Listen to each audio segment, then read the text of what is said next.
Good evening, ladies and gentlemen. Welcome to the August 21st, 2018 meeting of the Burke County Board of Commissioners. I'll ask you at this time to check your mobile devices. Be sure that you have them on silent or vibrate so that we don't hear them ringing during our meeting tonight. And I'll ask all speakers, if you come forward, to come to the podium. Be sure the microphone is on so that we can hear what you have to say, and so that those who are listening by internet or other means can hear and see what you have to say as well. At this time, I'll ask us to stand for our invocation, and we're pleased tonight to have Reverend Jim Dalen with St. Mary's and St. Stephen's Episcopal Church to offer our invocation. Thank you. Let us pray. Gracious God, you have made of one blood all the peoples of the earth. May you keep in our hearts the teachings of Jesus when he told us that however we treat the hungry, however we treat the thirsty, however we treat those who need clothes, and however we treat the prisoners, that's how we treat Jesus. May you give us the wisdom and the courage to amplify the voices of those whose voices have been silenced. In the name of Jesus, we ask all these things. Amen. Amen. Thank you, Pastor. We have tonight from the Girl Scout Troop 02761, Kimberly Williamson and Troop. So if you guys will come forward to lead us in our pledge tonight.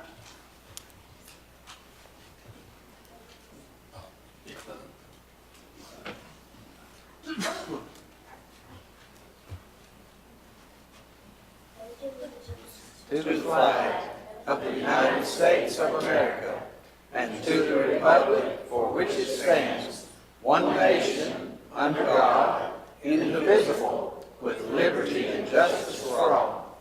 All right, if you guys will come right back down front, we want to come down and make a picture.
All right, Madam Clerk, a roll call tonight. We have all commissioners present with the exception of Commissioner Abley, who was unable to be here with us tonight. County Manager and County Attorney also present. This brings us to item number 4, approval of agenda tonight. We have a gentleman note of one item to remove. This is consent item number 11. This is a request for an additional deputy in the town of Hildebrand, and at the request of the town of Hildebrand for some more time to review that matter, we would like to remove it from the agenda.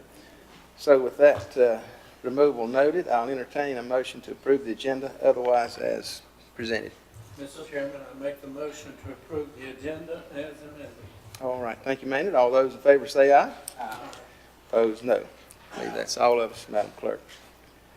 All right, item number 5, approval of meeting minutes. Tonight, gentlemen, you have the minutes of June 19th, 2018 Board of Commissioners regular meeting and approval of July 3rd, 2018 Board of Commissioners pre-agenda meeting, the minutes for those meetings. I'll entertain a motion at this time to approve those.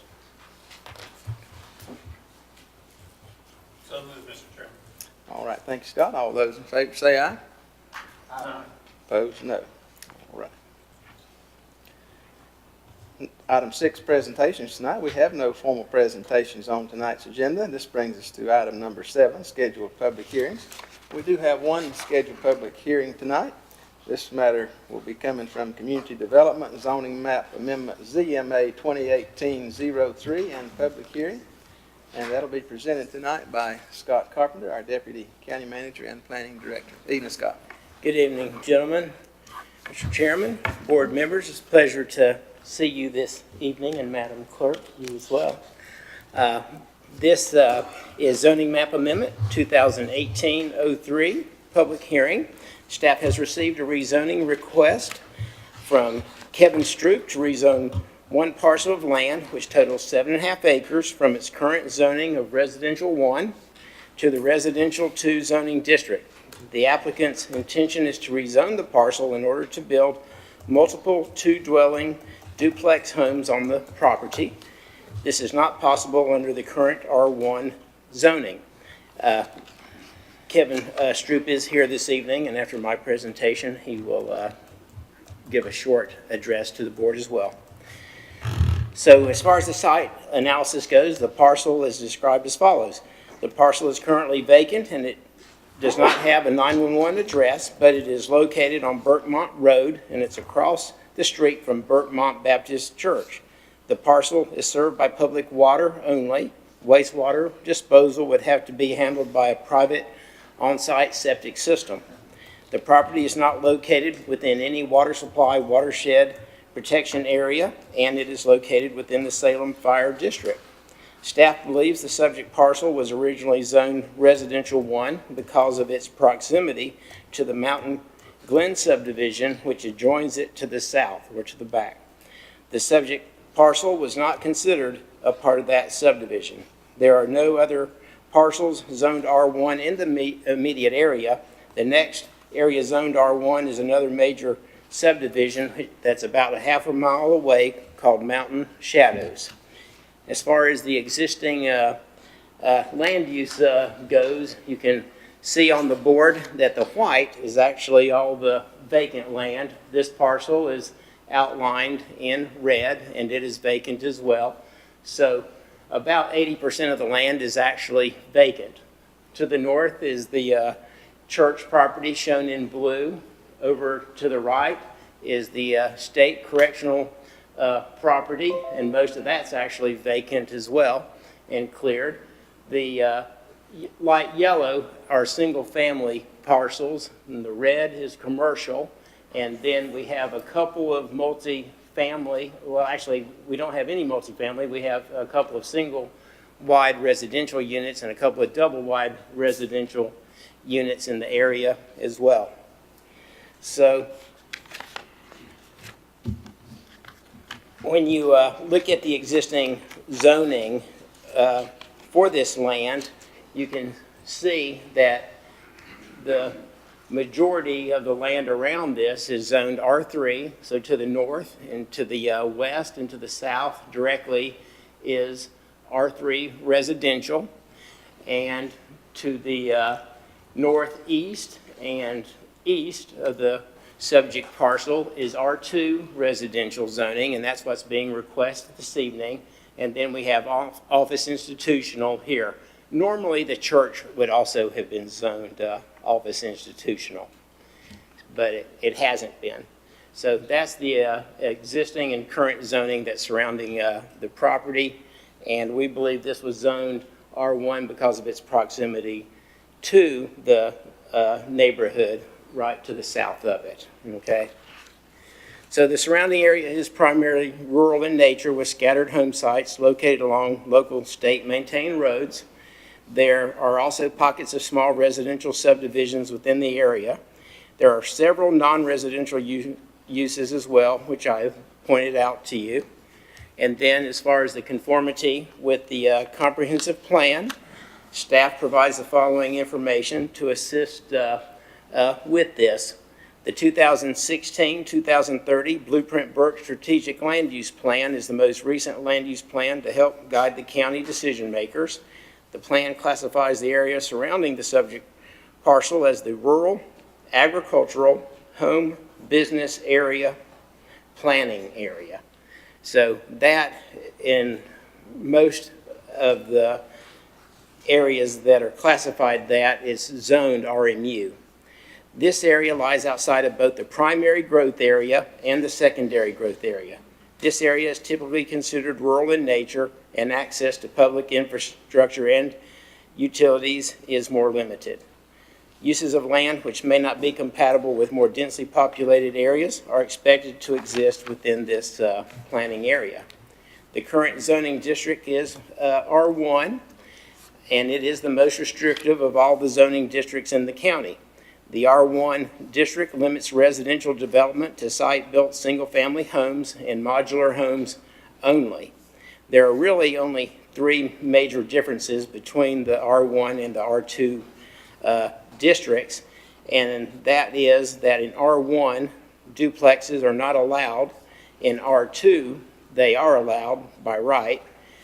In R1, multifamily is not allowed, and it's allowed as a conditional use in the R2. Let me point out that we would not expect any multifamily dwellings to ever be able to happen short of having sewer, because that's an intense type of land use. So we don't think that we would ever see that outside of that primary growth area. Manufactured home Class A is not allowed in R1, but it is allowed by right in R2. A Class A manufactured home is one that's a double wide with vinyl siding and a pitched shingled roof.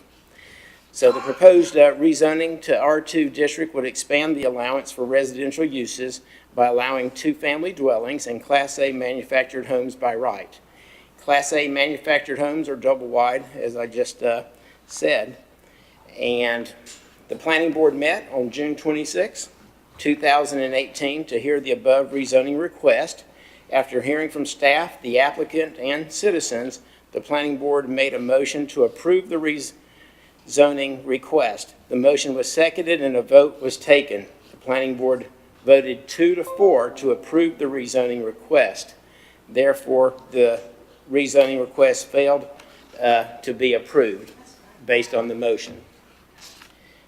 Excuse me, could you repeat that, please? The motion was to approve. We sat right here and they voted against They it. voted against it. Well, they voted, the motion was to approve. Only 2 voted to approve it and 4 voted not to approve it. Okay? Carry on. Okay. Sorry, gentlemen. The applicant would like to address the board, and then we'll have a public hearing. All right, thank you, sir.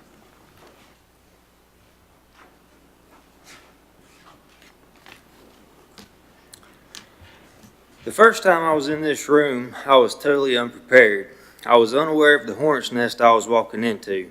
As they spoke one by one with their common goal, I noticed several snarky chuckles coming from the crowd. I did not say a word, I just grinned and bared it. The comment, "be a good neighbor," was made in the last meeting, and I had intentions of being a good neighbor, building nice duplexes and renting to good, decent people. But from what I saw, good neighbors were far apart and few in between as I sat and listened to them speak.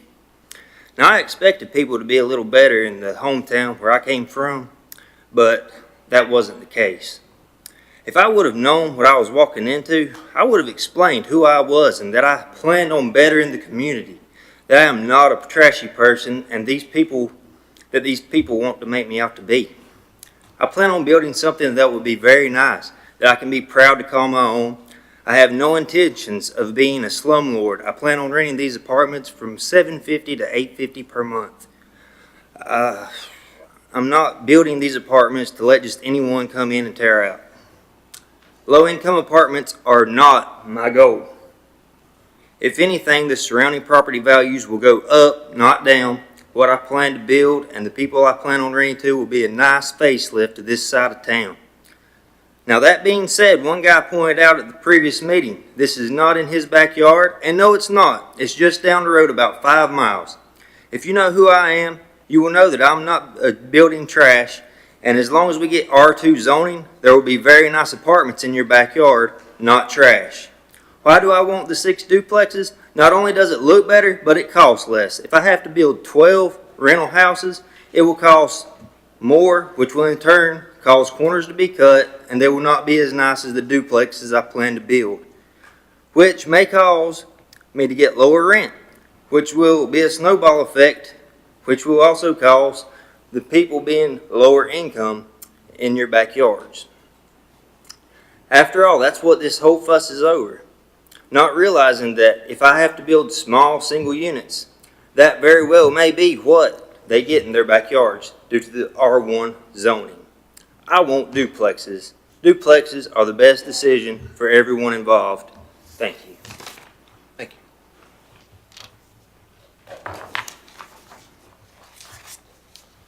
All right, this time, just before I open the public hearing, let me ask commissioners if they have any questions for Scott.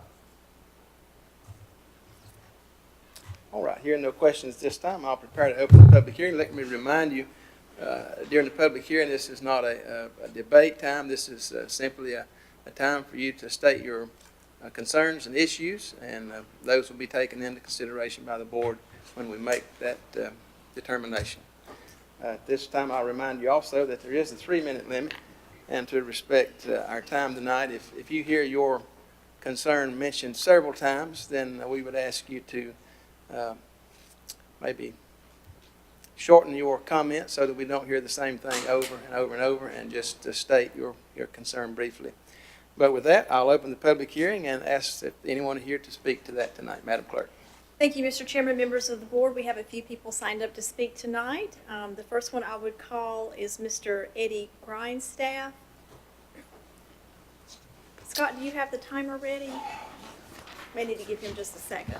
There we go. Okay, Mr. Grindstaff, you'll state your name and address, please. Is the speaker on? Can everybody hear me? Yes, it is. Okay. My name is Earl Grindstaff Jr. I own the property at 1290 Mountain Glen Circle that backs up to the subject property. I have provided each of you a list of the items that I'll be talking about. In case I exceed the 3-minute limit, you'll have the information. In researching the reason for rezoning, there are a number of items, and I understand that there are a number of factors that go into consideration for rezoning applications. These may include how the zoning may fit into the master or comprehensive plan for the area, whether there are mistakes made on the current zoning classification, whether the desired use is consistent with surrounding uses, the availability of suitable property that is similarly zoned, and the impact on surrounding properties and property owners.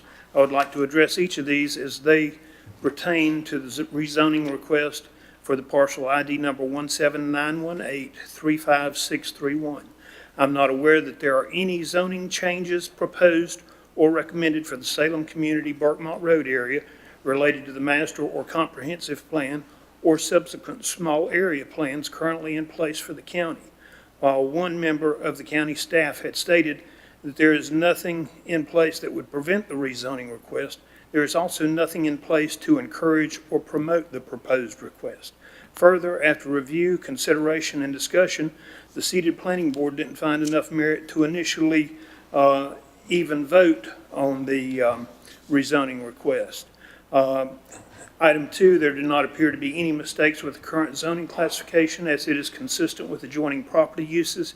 And as staff mentioned at the planning board meeting, the tract in question was obviously zoned R1 originally with the intent of protecting the adjoining subdivision.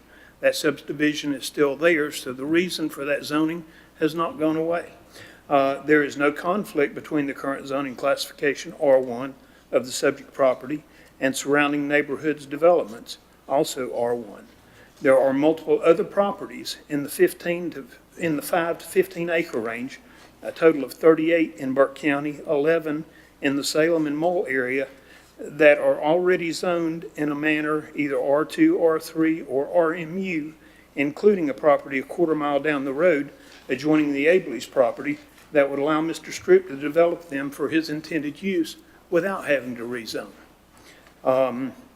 In considering the impact on surrounding property owners and constituents, I did a comparative market analysis on properties recently sold in Burke County and was surprised at what I found. Homes that have recently sold in the R1 zoning districts have sold for an average of $118.45 per heated square foot, while homes sold with R2 zonings have sold at an average of 66.7 per heated square foot. This could have a drastic impact on the property values of surrounding property owners, as well as resale prices, potentially costing them tens of thousands of dollars. In conclusion, whether this zoning request applies to a parcel beside my house or your house, it is my professional opinion that the highest and best use for this particular property would be to deny the request and maintain the R1 designation, permitting only construction and development of stick-built, single-family homes. All right, Any thank you, Mr. questions? Grindstaff. Thank you. Madam Clerk. Ms. Prudy Green?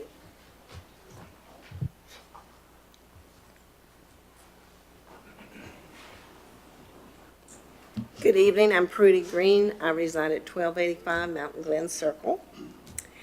My concern is the things I found online about crime in areas that are either R2 multifamily. In assessing the public information that is currently available online and with discussions and interviews with law enforcement officers, the estimates are that roughly 93% of domestic calls come from multifamily locations compared to single-family properties.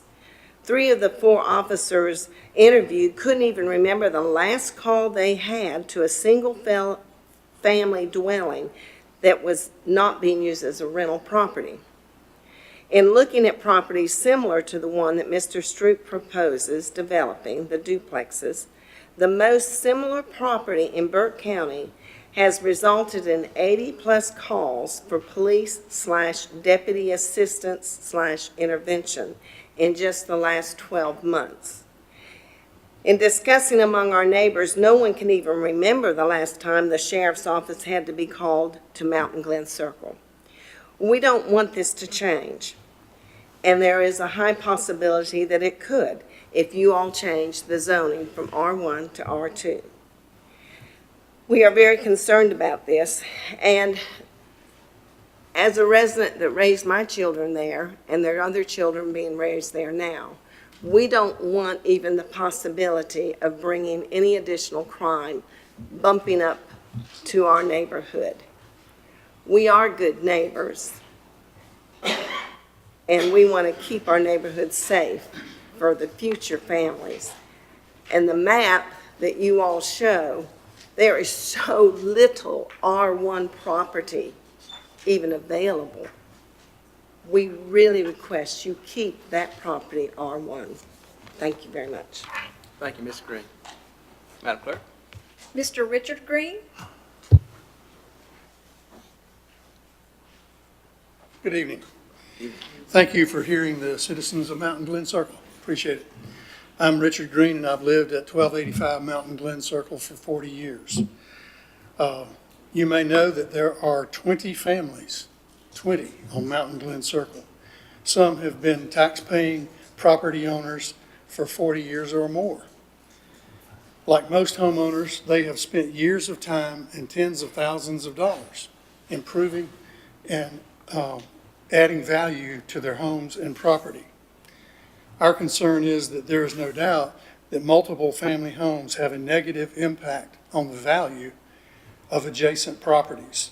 So it seems clear to me that the decision you make here tonight either will negatively impact the hard work and investment of 20 families, or it will protect their investments.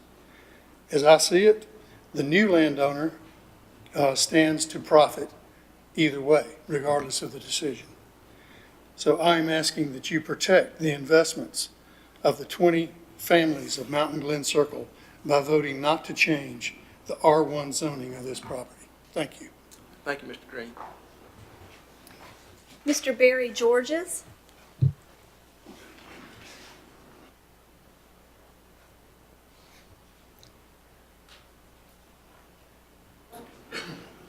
My property backs right up to this parcel of land. I mean, it's right there. There's going to be 14 families living in this small area. I have a swimming pool. My neighbors up the street have a swimming pool. What happens if these kids want to get rambunctious and start getting out, and doing different things. I'm not saying that's going to happen, but is there anything that will hold you to what you said just a minute ago about the class of buildings you're going to put in there? Or does he have a blank check on what he puts in there? I mean, is there anything going to hold him to decent apartments and, if this goes through? I'm like the rest of my neighbors. We've worked hard for our houses and stuff, and we don't want it to go away overnight, which probably wouldn't happen overnight, but you know what I'm saying. Thank you. All right, thank you, Mr. Georges. Ms. Marlene Holcomb?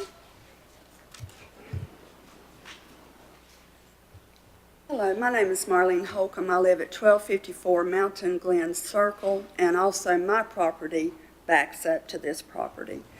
I'm not against Mr. Stroop at all, but I do not want apartments in my backyard. I'm not against people. I'm not against progress. I'm just worried. I'm a widow. I'm just worried about the crime, several things that other people have already discussed. So I would like for y'all to consider not rezoning. Thank you. Thank you, Ms. Hope. Ms. Stamey?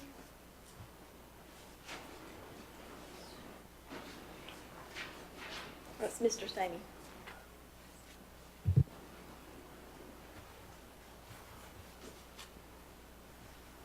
I'm old enough, I'll go by either one. I'm Tony Stamey. I live in Mountain Glen Circle, and I'm not going to add anything to this because I think everybody said what, how the community feels. All I would say is that I hope that you take what the Planning and Zoning Committee's decision was and it has a lot of weight and bearing on your decision. Thank you for hearing me. Thank you, Mr. Stan. That's all the cards I have, Mr. Chairman. All right, thank you, Madam Clerk. Is there anyone else here tonight that would like to speak to this matter? Come on up, state your name and address, please.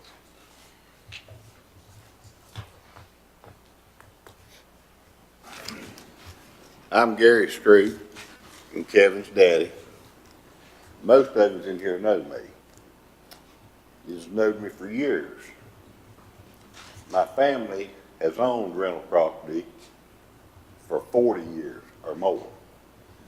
And the lady that spoke about how much law was going to the apartments in zoning 2, I'd like to see your facts. I cannot, you got to learn that the internet don't know everything. I don't know if I've ever had a sheriff's deputy come to one of my properties. I don't know if they've ever been. If they are, I'd like to know where it was, or when it was. I don't ever know of it. Our properties is nice. One lady spoke about she's worried about the people, what kind of people it's going to be.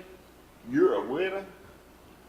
90% of my clients, or my tenants, is widow women and elderly men and women who have retired and has got them a smaller place, has left their home. I've got 14 units. You can go look at them anytime you want to. And you can see the class of people I got there. I don't have any trouble. I'm not going to put up with no trouble. My daddy's had them for 40 years.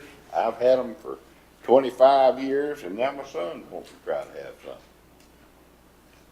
We're not going to degrade your property. We was out there today, and we drove through and we took pictures of your property. I've got them over there.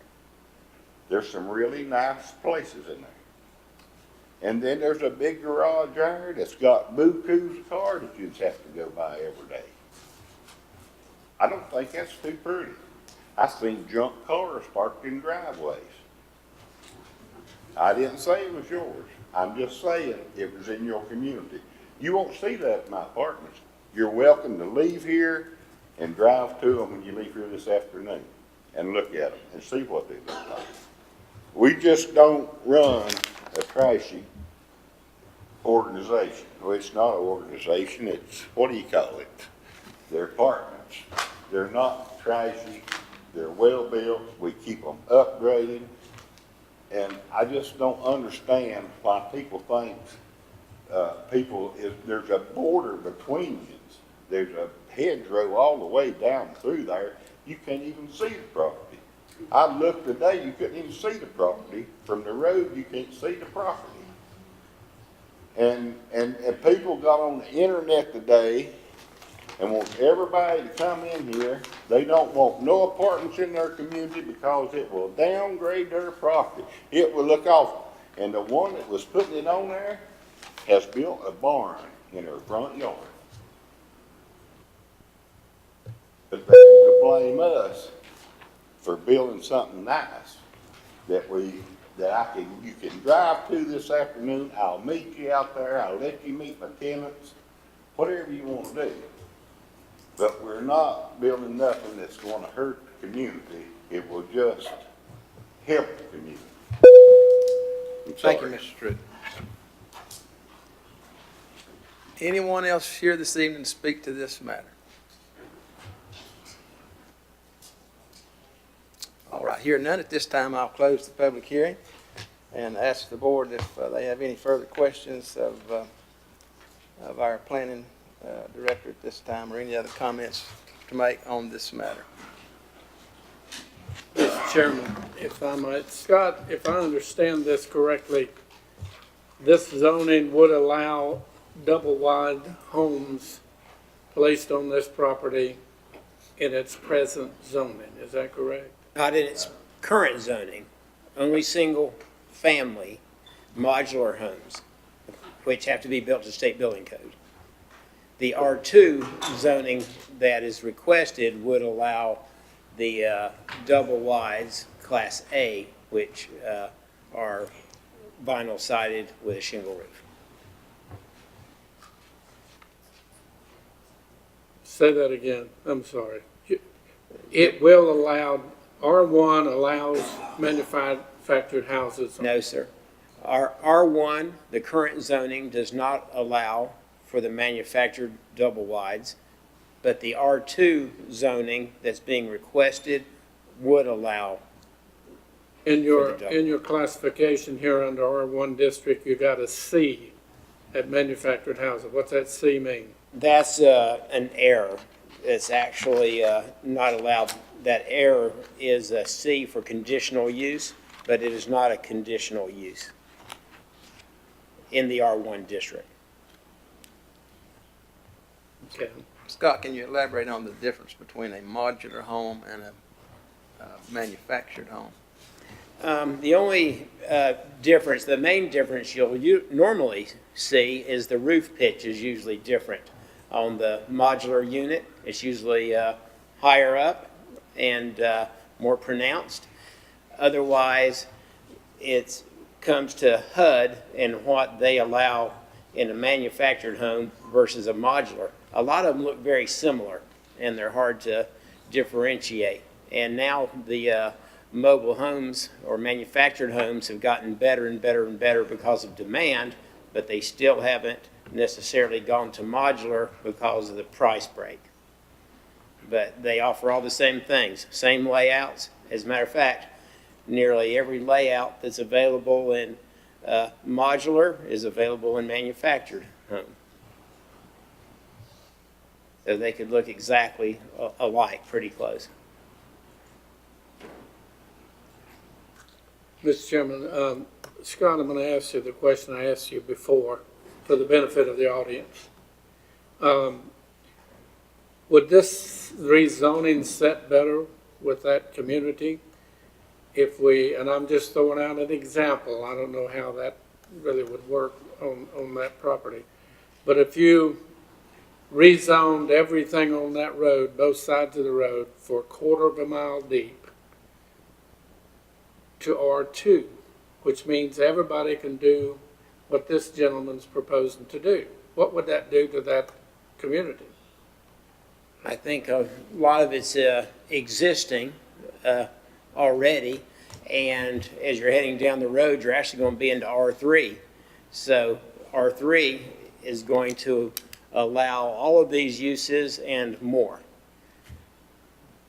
So R3 we have residential 1, 2, and 3, and R3 is the least restrictive of those zoning districts. Well, according to some of the information, Yeah, the other way, you're You- into R2 and R3, so. you indicated that this should have already been, or could have already been, maybe not should, R2. Well, is there other property in there that you're talking about on that road that qualifies as well as this for an R2? I'm not sure I understand the question exactly. Scott, maybe you could use the map behind you and point out what all is R2.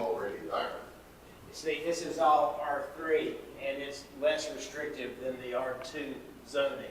So as you drive from the property east or west, you're going to hit automatically more restrictive zoning. And across the road is R3 as well.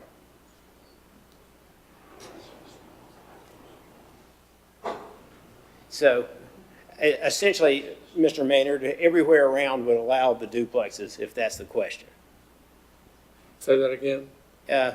All the areas surrounding this would allow duplexes, except for Mountain Glen and this property. All the others would allow it.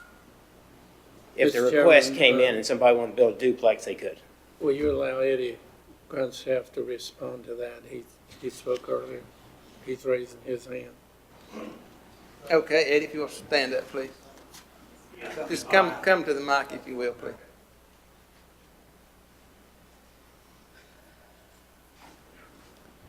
Just as a point of clarification, Maynard, those two tracks are the only R1 tracks in there. There are other R2 and primarily R3 tracks that were for sale a quarter mile down the road, but he chose to pick the one that was not zone suitable for his use. That's the only R1. The other tracks, and they're still available, are zoned R3 primarily on down Jenkins Road, well, less than a quarter of a mile. But, yeah, that's the situation. Everything beyond that, you can do whatever you want to with. But that one particular track is the only one zoned R1, not suitable for his use, and that's the one he bought. Okay, thank you, Eddie. It's kind of like if you were gonna start a dairy farm and go out and buy a bunch of land that didn't allow cows.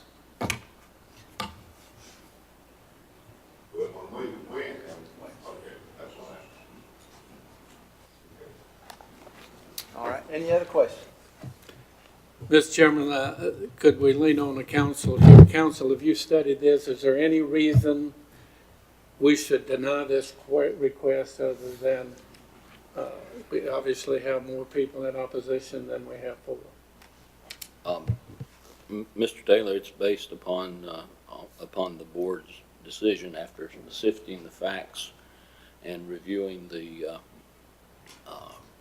material that's been put before you by zoning and by community development. But there's no legal reason not to. There's no legal reason not to leave it alone. It's your decision based upon the facts presented.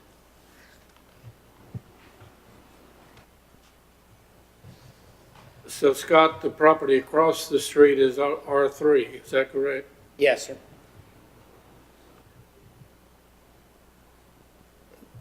Okay. The white area is R1? The lighter color here is R2. R2, Yes, sir. okay.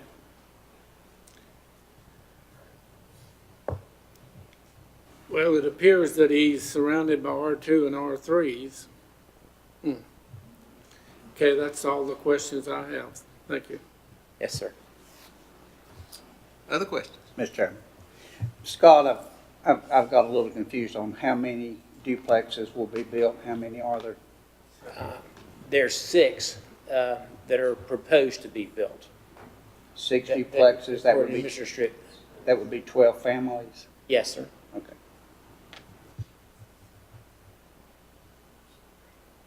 Other questions, comments from the board? Just out of, for my information, just out of curiosity, how did you come up with that number? Is that just, They first told us we could have 14. You got to come up to the mic. Oh, I'm sorry. They first told us we could have 14, but then when they went and we thought it was a full 8 acres, but it's like it's like just 2 points, less than a quarter of an acre being 8 acres, so we had to cut it back to 6.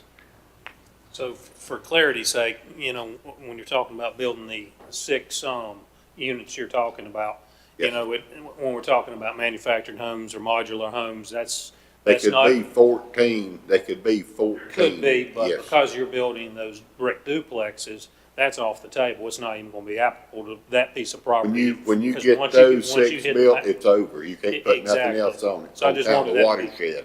Exactly, I Yeah, just wanted right. to make sure that was Yes, clarified. exactly. So once those are on there, nothing else can Nothing go else on can that be property. done. No, sir. Thank you for the clarity. Mr. Chairman, Scott, do you know what portion of the property, the layout, pardon me, the layout of where those duplexes may be? My understanding is that they're going to move them as far away from Mountain Glen as possible and over onto this road here. Right here, if you want to do it. But of course, this hasn't come before us as an item. It has, we're only asking for rezoning at this time. Is it an appropriate use or not? Then when they come in to build, then we'll negotiate all those things. We'll look at the buffer to make sure that it's not interfering negatively upon the residents there. If it is, they'll put in a few trees, but otherwise, we don't see any issues this far out with it. It's only one structure per acre, so. And the structures are really no bigger than a single-family house, is the way we look at it, even if there's 2 families in it. Mr. Chairman, if I may, one more. Scott, in Mr. Grindstaff's remarks, he made a remark about the consistency plan itself. Can you give me a little bit of update, if you can, on the 2016-2030 land use plan? Have we considered anything else in that area under the land use plan?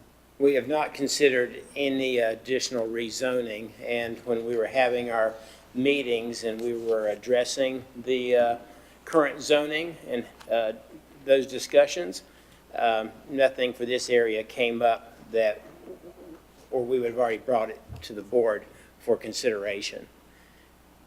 So the staff would have initiated that rezoning request, sort of like we did when Morganton dropped the zoning from Morganton's previous ETJ, and we did the rezoning and came to the board. Do you recall if we've had any building requests in that area in the last 12 months? to What build kind of building stick built requests? I'm housing? sorry? Housing request. I'm sure there have been. I don't handle those myself, so building inspections do and others. But I'm sure we have, because we've had building pretty much everywhere in the county. And it's been single family as well as manufactured homes has obviously dominated things. We get very few requests for duplexes, and we get absolutely none for multifamily. As a matter of fact, it's been 10 years, I think, since there's been a request for multifamily in Burke County, outside of the municipal districts.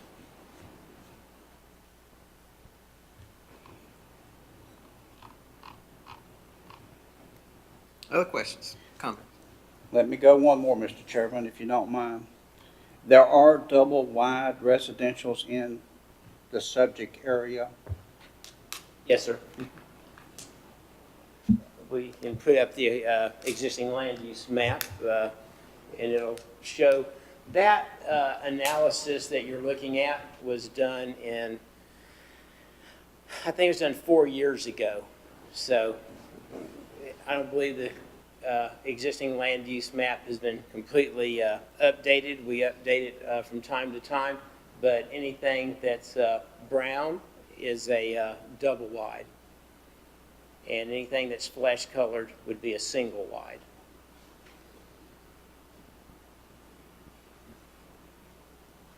No further questions, Mr. Chairman. Other questions from the board? Mr. Chairman, Scott, I want to ask you one other. I know we can do restrictions, zoning with restrictions. And in this situation here would, and I guess that's a question to the Stroops more than it is anybody else, is that either behind the houses or there was a couple complaints that people would have free access to property around them and walk on the property. Could we require a 4-foot retainer fence or whatever on the back of that? We could not, as part of this rezoning request, because it's not a conditional zoning request. But when we're talking, if that's a real sore point, a lot of times the developer will concede something and do it, but we cannot demand it at this time. Thank you.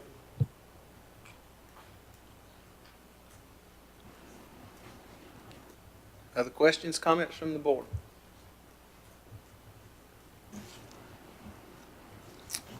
All right, hearing none, I'll entertain a motion on this item.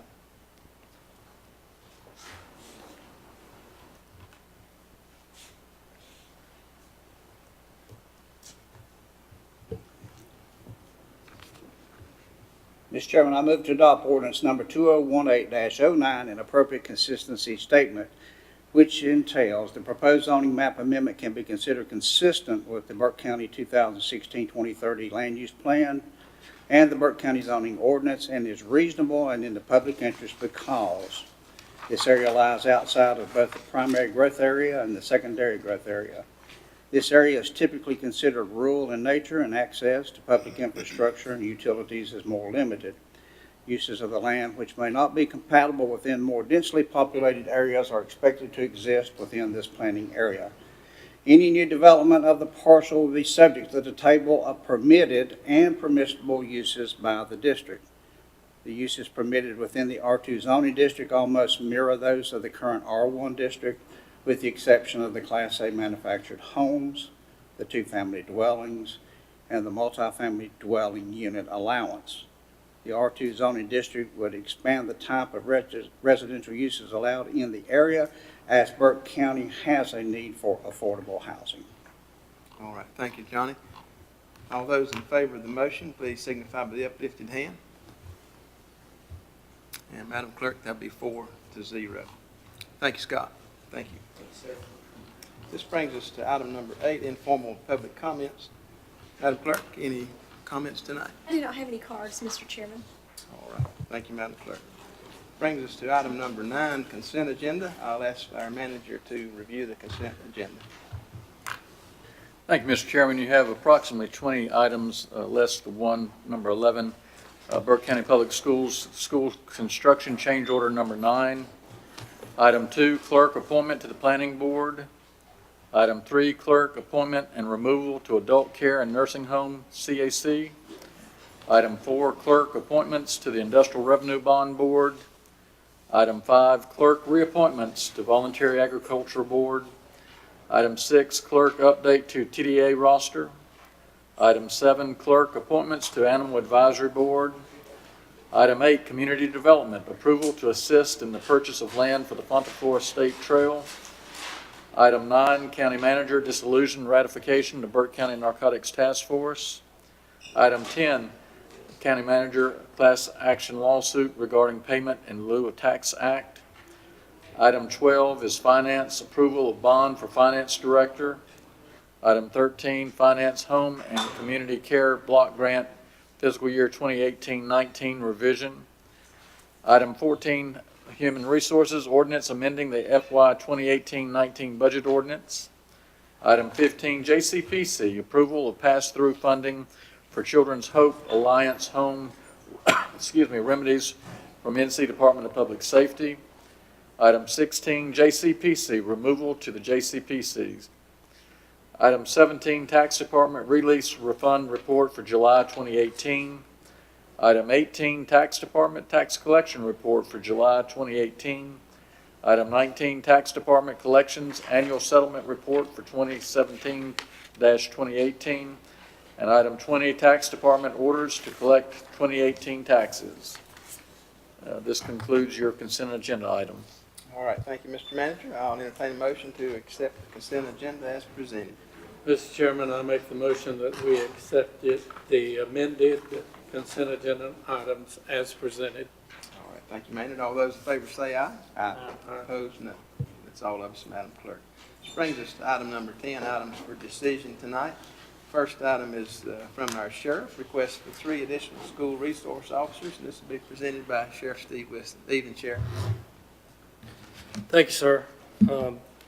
At the request of the Burke County Public Schools, the Sheriff's Office is requesting the addition of 3 school resource officers with the Sheriff's Office. These 3 school resource officers, known as SROs, would work under the same agreement that the current SROs work.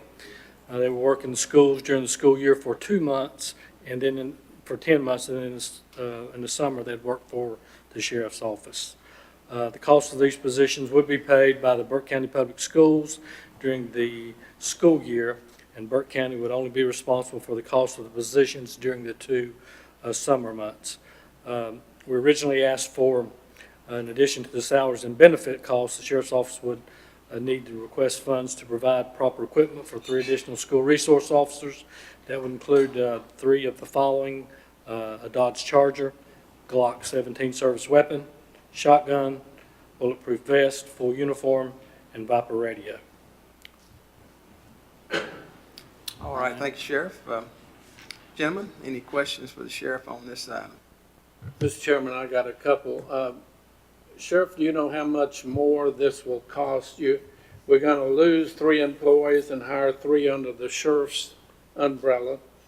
You know how much more that'll cost than it's presently costing the school board? We wouldn't lose 3, it'd be 3 new positions added. Do what? It'd be 3 new positions, you wouldn't be losing any officers. Well, the people who are serving in that now is from a private enterprise, and they would be losing their job, yes. You do lose, the school board loses 3 from another entity and picks up 3 from the sheriff's department. And the question is, how much more is it costing, if any, to put that under the sheriff's umbrella? I don't know what the the company police pay. I have no idea what the difference would be.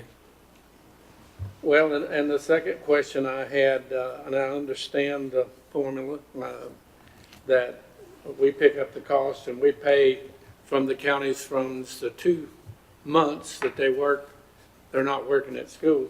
But since the school is the one that's hiring them, why can't they pay the full amount? I've got no issues with that. Well, it's just, the taxpayers end up paying the additional dollars, and that's where I'm going with that. It looks like we could, we continue to saddle the taxpayers with dollars of some of the improvements, which, in my opinion, is not necessary. So that's just Maynard's opinion. Thank you, sir. Thank you. Other questions, comments from the board? Mr. Chairman, I have one question that may be for Margaret on budgetary effect. I'm reading that 3 school resource officers for 2 months a year is an additional $26,150 per year. Is that per officer, or is that $26,150 for the 3 officers for 2 months? It's the 3. It was the 3. We went over that information yesterday. That should be for 3. 3 officers for 2 months costs us $26,150. Yes, sir. Thank you, sir.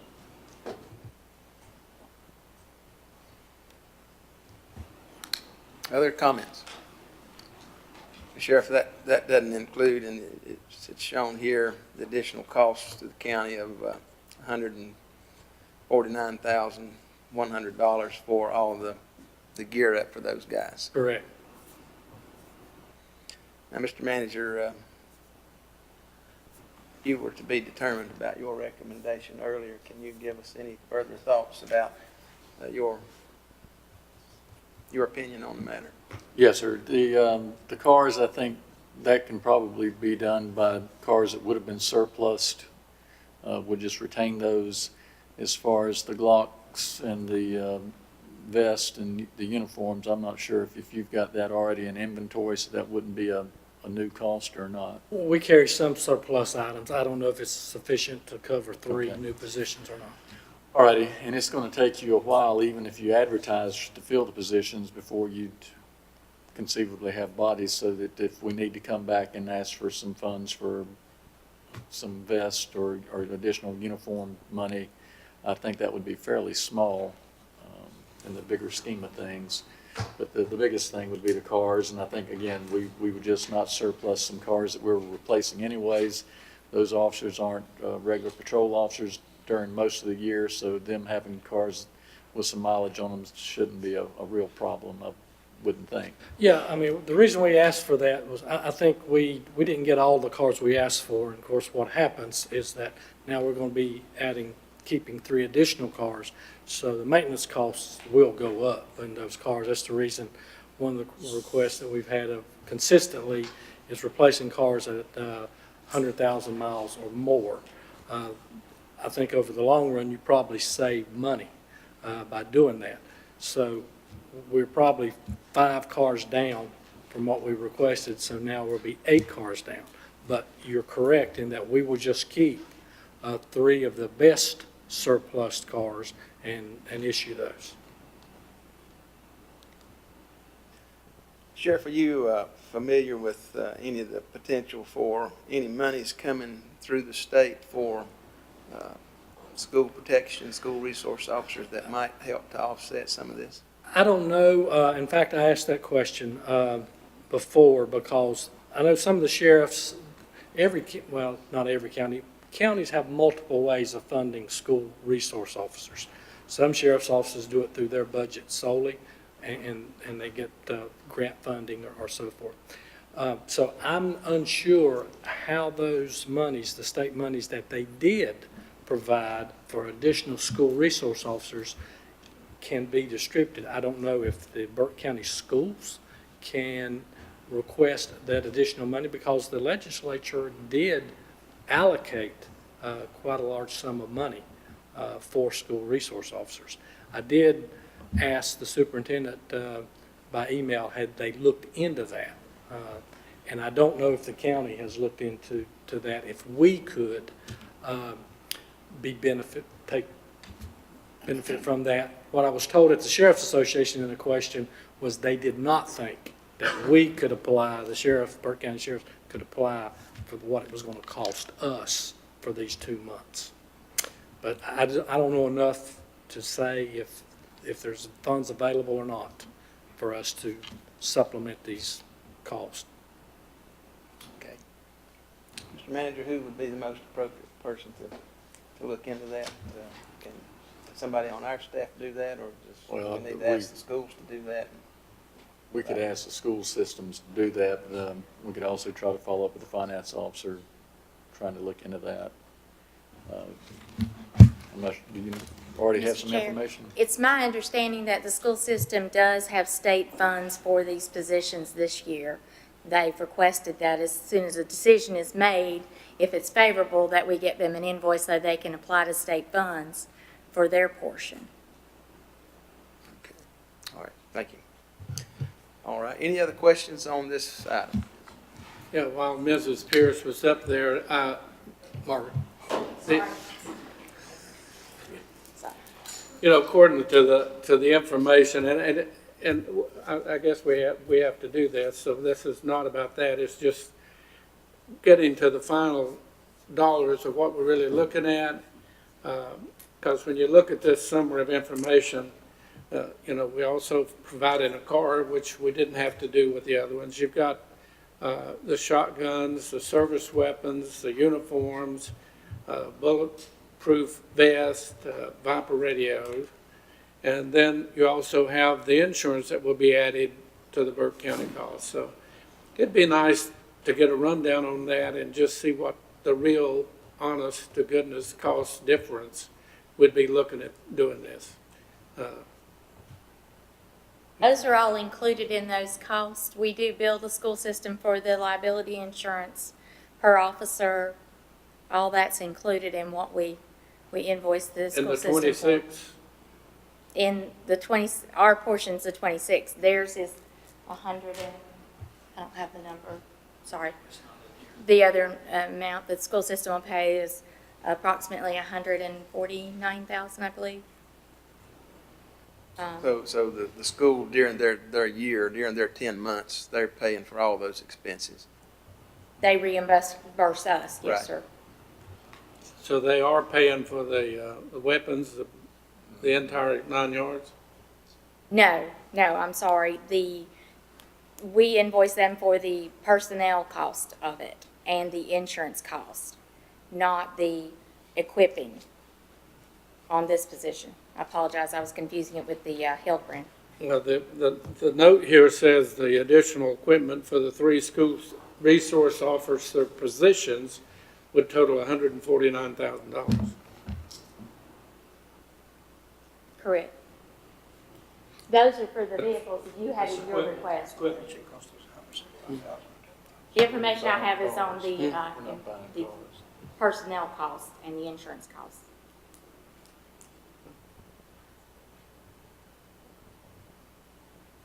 So what I'm hearing at this point, we're not anticipating buying the car, so that would drastically reduce the $149,000 this year. I mean,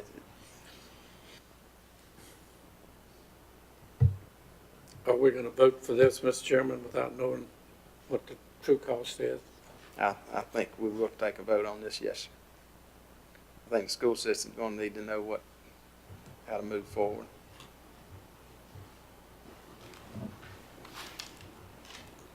Other questions?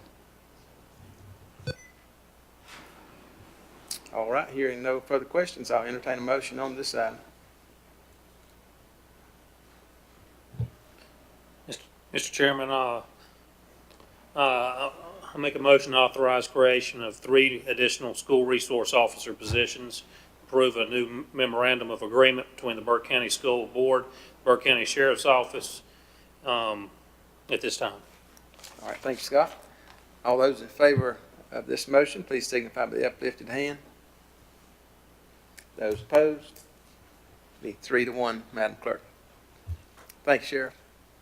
Thank you. Okay, this brings us to item number 2 under decision. This will come from our finance and be the purchase of 8 2018 Honda CRVs. Multiple county departments will be using these vehicles, and this will come from our finance officer, Margaret Pierce. Margaret? Sir, the finance office solicited bids. Due to the purchase being over $90,000, we went with the formal bidding process and received those bids after the pre-agenda meeting. The Hendrick Honda bid for the leather was $25,149. Hendrick Honda of Charlotte also bid $25,875 for the leather. Morganton Honda did not bid on the leather outfitting of the vehicles. The bids for the non-leather seating, Hendrick Honda of Hickory was $24,149. Hendrick Honda of Charlotte was $24,750. Morganton Honda was $24,100. Staff recommends the award of the 6 non-leather vehicles to Morganton Honda and the purchase of the 2 leather vehicles to Hendrick Honda of Hickory. All right, thank you. Margaret, any questions on this item?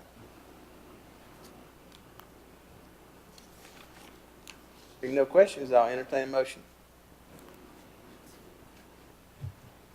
Mr. Chairman, I make the motion to award bids to Morganton Honda for 6 white 2018 Honda CRV-LX all-wheel drive vehicles without leather at $24,100 each, and to Hendrick Honda of Hickory for 2 white 2018 Honda CRV LX all-wheel drive vehicles with leather at the price of $25,149 each.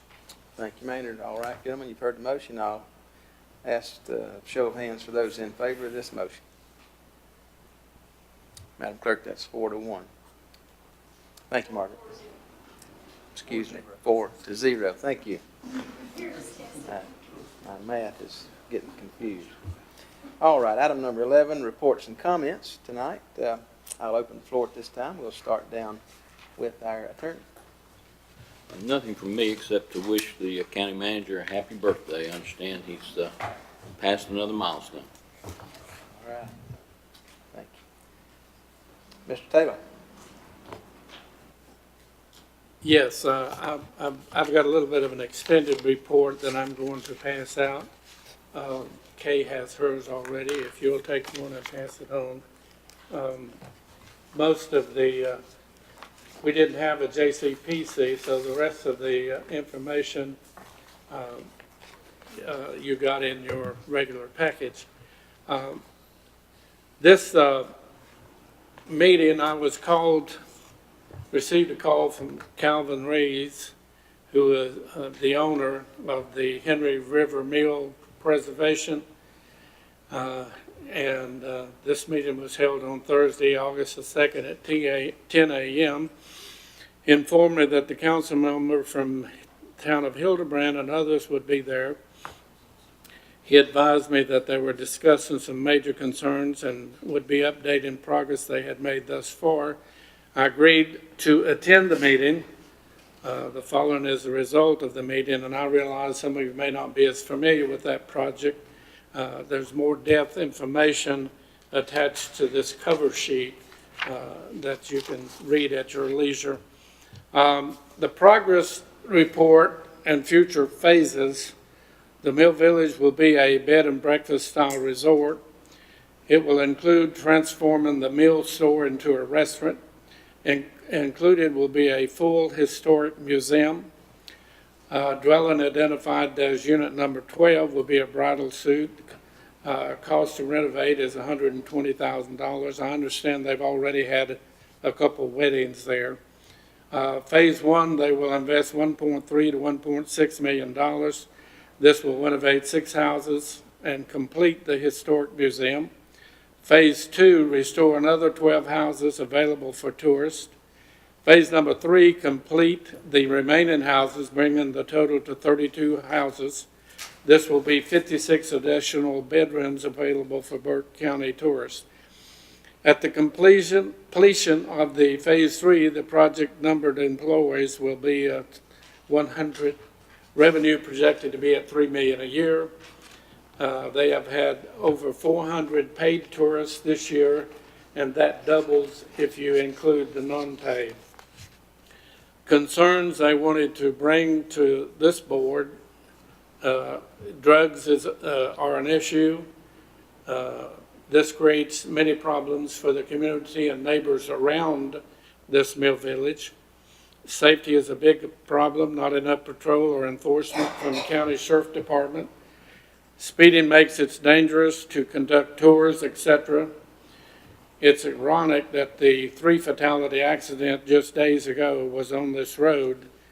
The cause of the accident was listed as speed. They're also willing to provide property to relocate that highway to the west end. City and or county water would be welcome. Fire department protection, it was discussed that comments from the local fire department posted remarks on Facebook, which indicated they would not give fire protection. They are seeking protection from the next closest fire department, which would be from Catawba County. I advised them that would be a tough go, that there's a lot of things that would have to happen, but they're at least seeking advice on that item. And they've asked us for support, not financially, but they will need support, obviously, if we do change fire department protection. Any influence with grants to to assist in getting water to the village would be appreciated. They asked to support and assist, if feasible, to change the road for safety reasons. And most of all, they would like for us, most towns and cities, Hildebrand has done a support resolution for the Henry River Mill Village Preservation Project. And just as a reminder, this is where the Hunger Games was filmed, but their thinking is that with a support from this body, the body of commissioners, would be helpful in getting a lot of other attention and things. And I told them I would bring that to your attention. Just a solution. The money that village will bring in a year is $3 million. So I think it's worthwhile a short resolution to say, yeah, we would like you and we want you and appreciate what you're doing down there. That property was for sale for, I'm going to say 25 plus years. And these people finally bought it and are doing some major improvement and work down there. So that's all I have, Mr. Chairman, except I too would probably wish our manager happy birthday and many, many more. All right, thank you, Maynard. And then follow up to Maynard's report here on the Mill Village. Mr. Manager, was this something maybe the planning department could take a gander at and see if there's any of these items that we could do any review of and see if we need to take any kind of action? I'll pass that along to them. Thank you. Mr. Manager? Oh, thanks, Mr. Chairman, and thanks for the birthday wishes and our clerk and her conspiracy to rearrange and do things to my office last Friday. That was greatly appreciated and a nice surprise. And to all your co-conspirators, thank you. Scott, can you show I took you some updated photographs of the jail site, the construction project. And there's about 3 or 4 of them there. Okay, that's all I have, sir. Thank you. All right, thank you. I took a time or two out at the jail site, and there's enough rebar. If we just put up the rebar, could probably keep the prisoner in there, Brian, even without any concrete.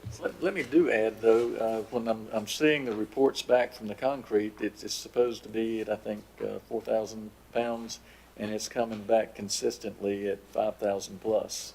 So the concrete that we're getting from, I think it's a local concrete company, is coming in well above the minimum standards. So for that kind of facility, that's greatly appreciated. Yeah, very good. All right, thank you. Mr. Cardinal? Thank you, Mr. Chairman. I hope you've had an opportunity to see the library report that's in your package and also the Burke Cooperative water report. Nothing new to update on either one of those. I would like to remind all the commissioners that the legislative goals for the North Carolina County Commissioners Association are due in September. If there's anything burning on your heart that we need to address, there is a form that has to be turned in. Kay said she'd be willing to do that for us and get those reports ready. So if you'll just get that information to her, we can come up with a goal to turn into the association. I encourage you all to attend the annual meeting next week in Hickory, where Larry Phillips will be inducted as our new president of the County Commissioners Association. Also, I'd like to remind everyone that Frank Williams from Brunswick County, the chairman of the Brunswick County Board of Commissioners, is seeking the office of second vice president. I will be doing his nominating speech, and Trevor Fuller from Mecklenburg County will be doing his seconding speech. There is another fine gentleman named Dan Brummett from Vance County that is also running for second VP. I would like to remind the citizens of Burke County, please, please, please do not litter our county. We had a great presentation at pre-agenda about litter in Burke County, and I think we were all just absolutely shocked at the tonnage of litter that's picked up in Burke County. And I think we were more shocked at how much litter was not being picked up in Burke County. So it's a costly proposition. So I implore the citizens of this county, if you can, please do not litter. And if you have the opportunity to pick up a cup, please pick up a cup and put it in the trash. Thank you, Johnny. Scott? Well said, Johnny. Mr. Chairman, my reports have been submitted, and I'm standing between y'all and birthday cake, so I'm good. All right, thank you. Madam Clerk? My report is in your packet. All right, thank you. Thank you. I too had a couple reports in the group, and I don't have anything else to add at this point. Do remind you that county offices will be closed on September the 3rd in observance of Labor Day, and the board's September 4th pre-agenda meeting will be held at the Burke County Public Library and Senior Center in Hildebrand. So board and others take note of that. The September pre-agenda meeting at Burke County Public Library and Senior Center in Hildebrand at 3 o'clock. All right, Madam Clerk, we'll hear vacancy announcements at this time. Thank you, Mr. Chairman, members of the board. We have the following opportunities for citizens to get involved in county boards and committees. The Hickory Regional Planning Commission, the Adult Care and Nursing Home Community Advisory Committee, Council on Aging, Aging Regional, Juvenile Crime Prevention Council, the City of Morganton Board of Adjustment for the ETJ, the City of Morganton Planning Board for the ETJ, the Voluntary Agriculture Board, the Burke County Board of Adjustment and Planning Board, Burke County Parks and Recreation Commission, the Western Piedmont Regional Transit Authority Transportation Advisory Board, Partners Behavioral Health Management, the Animal Advisory Board, the Board of Health, and the Region E Development Corporation. Thank you, Madam Clerk, and as always, you see there's lots of volunteer opportunity for you, and we need citizen support for these committees and boards, and we would ask you to consider helping on one of these if you possibly can. Mr. Carswell. Mr. Chairman, I'd be remiss if I didn't mention the clerk's expert working in to get the most beautiful curtains hanging in this room that I've ever gazed upon that will actually go up and down and keep the sun out. So, Kay, I thank you for that so much. Thank you, Mr. Vice Chairman. Thank you, Madam Clerk. Also, that they are helpful. That helps keep the glare down in here, and that is mighty appreciated. All right. We do have need for a closed session tonight to discuss threatened or pending litigation, to preserve the attorney-client privilege, to discuss economic development matters, and to discuss personnel matters. And we will take a motion to go into closed session in just a moment and invite Alan Wood, Rebecca McLeod, and Rhonda Lee to join us for those discussions at the appropriate times. And I, too, want to recognize the county manager for making this millstone achievement in his that's milestone, isn't it? I'm sorry. Depends on how you see it. It could be the millstone. Okay, we'll be celebrating that a little bit more as we go along. At this time, I'll entertain a motion to go into closed session, and we'll take about a 5-minute recess before Mr. Chairman, if I may, I failed to tell you I've got some diagrams and stuff if anybody's interested in seeing it. Okay, that might be. And I will make the motion to. All right, thank you very much. All in favor say aye. Aye. Opposed, no. I believe we're all in favor of that. Thank you.